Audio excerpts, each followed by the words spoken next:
মাধবদী থানাধীন গৌরীকান্দি গ্রামের নিবাসী মোসাম্মদ আমেনা বেগমের চাঞ্চল্যকর ধর্ষণ ও হত্যা মামলার সংক্রান্তে আপনাদের আমরা ডেকেছি।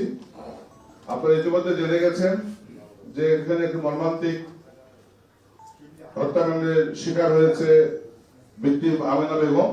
এরই ধারাবাহিকতায় তার মা ফাহিমা বেগম বাদী হয়ে মাধবদী থানায় এজাহার দাখিল করলে থানা পুলিশ তৎক্ষণাৎ সংবাদপ্রাপ্ত হয়ে ভিকটিমের লাশ উদ্ধারপূর্বক প্রয়োজনীয় আইনগত ব্যবস্থা গ্রহণ করেছে।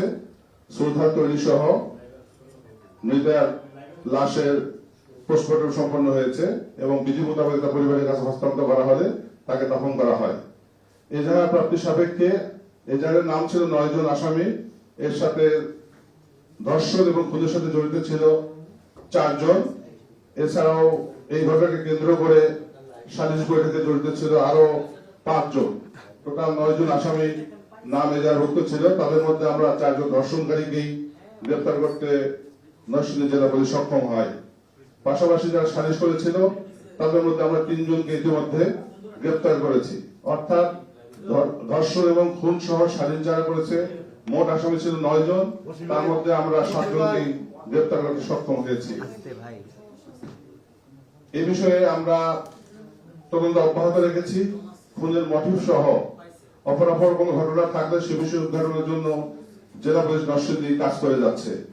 আশা করছি আপনাদের সহায়তায় এই খুনের প্রকৃত রহস্য উদ্ঘাটন সহ আসামিদের আমরা বিজ্ঞ আদালতে সোপর্দ করতে পারবো এবং তাদের দৃষ্টান্তমূলক শাস্তি হবে বলে আমরা বিশ্বাস করি। ধন্যবাদ আপনাদেরকে। ধন্যবাদ। আপনারা জানেন যে এই সংক্রান্তে 10 ফেব্রুয়ারি 2026 তারিখে ধর্ষণের ঘটনা ঘটেছে বলে আমরা জানতে পেরেছি। এ জায়গায় উল্লেখ আছে। সে সংক্রান্তে থানা পুলিশকে তার অভিভাবক অথবা এলাকাবাসীর পক্ষ থেকে জানানো হয় নাই বিধায় পুলিশের নজরে আসে না। সালিশ মীমাংসার মাধ্যমে এটা সমাপ্ত করার চেষ্টা করা হয়েছিল। থানা পুলিশ যদি জানতে পারতো তাৎক্ষণিক আইনগত ব্যবস্থা গ্রহণ করলে এই ধরনের ঘটনা হয়তো বা ঘটতো না। আমরা এটা শুনেছি, আমরাও শুনেছি। এটা তদন্তের বিষয়। আমরা তদন্ত বেরিয়ে আসবে। যদি এটা কাজ কেউ করে থাকে তাহলে আমরা তার বিরুদ্ধে আইনগত ব্যবস্থা নেব। আমরা মেডিকেল রিপোর্ট পেলে আমরা নিশ্চিত হব যে ধর্ষণ সহ খুন হয়েছে কিনা। মেডিকেল রিপোর্ট প্রাপ্তির সাপেক্ষে আমরা এই বিষয়ে আইনগত ব্যবস্থা গ্রহণ করব এবং এর সাথে যারা জড়িত ছিল তাদের বিষয়ে আমরা মামলায় নিয়ে এসে তাদের বিরুদ্ধে আমরা অভিযোগপত্র দায়ের করব। আপাতত দৃষ্টিতে আমাদের মনে হয়েছে যে 4 জন যে তাদের নাম এজাহার দিয়েছে এদেরকে আমরা সাসপেক্ট হিসেবে ধরেছি। তদন্ত সাপেক্ষে বলা যাবে তারা আসলে এরাই ছিল না আরো কেউ সাথে ইনভলভ ছিল। মাত্র তো আমরা নিয়ে আসছি গত রাতে, গভীর রাতে আমরা জিজ্ঞাসাবাদ করছি। আমরা তাদেরকে রিমান্ডের প্রেয়ার দিব। রিমান্ড নিয়ে এসে আমরা আজকে প্রেয়ার দিব, রিমান্ডের প্রেয়ার দিব বিজ্ঞ আদালতে। আমরা আগামীকাল এটা কোর্টে রিমান্ড শুনানি হবে। আমাদের তদন্ত এমন একটা বিষয়, আমরা সবকিছু নিয়েই তদন্ত করি।